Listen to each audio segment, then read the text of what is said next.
selamat datang di Kuliah Pagi. Di video kali ini kita akan membahas tentang sintesis dan juga pembentukan dari hormon tiroid beserta fungsi dari hormon tiroid itu sendiri. So yaudah langsung aja kita masuk ke videonya. Baiklah, jadi di sini dalam setiap proses sintesis dari hormon tiroid pasti akan menggunakan dua komponen penting gitu ya, atau yang kita kenal dengan iodium, dan juga pasti akan memerlukan tiroglobulin, dimana iodium ini kita peroleh secara eksternal dari luar tubuh, dimana saat kita mengonsumsi makanan yang mengandung garam beriodium dan lain sebagainya.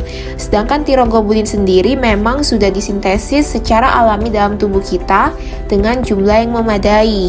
Nah, dua komponen penting ini sangat penting dan saling mensupport untuk menghasilkan hormon tiroid yang optimal gitu ya, yang dapat bekerja dengan baik dalam tubuh kita.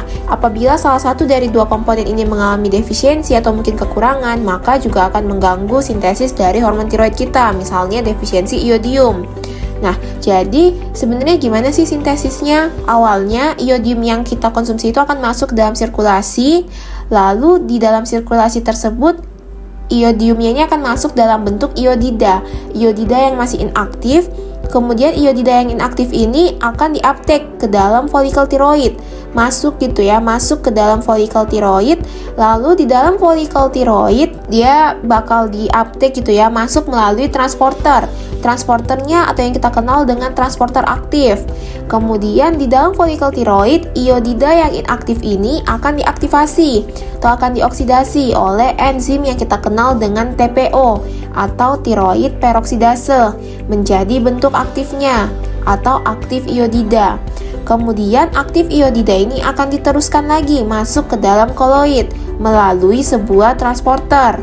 Sesampainya iodida yang aktif ini dalam koloid, pastinya dia akan menunggu pasangannya dulu, yaitu si tiroglobulin, agar dapat melakukan proses coupling. Tiroglobulin sendiri disintesis di folikel tiroid oleh organel yang kita kenal dengan retikulum endoplasmik. Kemudian si tiroglobulin ini dikemas dalam bentuk vesikel-vesikel. Lalu vesikel-vesikel yang berisi tiroglobulin tersebut akan dikeluarkan menuju ke koloid secara eksositosis. Nah, sesampainya di koloid, maka tiroglobulin dan iodida tersebut akan melakukan proses coupling untuk membentuk MIT dan DIT, di mana MIT ini adalah monoiodotirosin dan DIT adalah diiodotirosin, di mana jika satu MIT dan satu DIT bergabung, maka akan membentuk T3 atau yang kita kenal dengan triiodotirosin. Sedangkan jika dua DIT bergabung, maka akan membentuk T4 atau yang kita kenal dengan hormon tirosin gitu ya. Nah, kemudian MIT, DIT, dan T3, T4 akan dikemas dalam suatu bentuk vesikel, lalu akan dikembalikan lagi menuju ke dalam folikel tiroid secara endositosis. Nah, kemudian di dalam folikel tiroid tersebut terdapat lisosomal enzim, di mana lisosomal enzim ini akan memecah MIT, DIT dipisahkan dari T3, T4. Kemudian hormon tiroid T3 dan T4 akan diteruskan ke sirkulasi dan menuju ke sel-sel targetnya di tubuh kita. Sedangkan MIT dan DIT akan didaur ulang kembali dan iodidanya tersebut akan digunakan untuk membentuk hormon tiroid yang baru.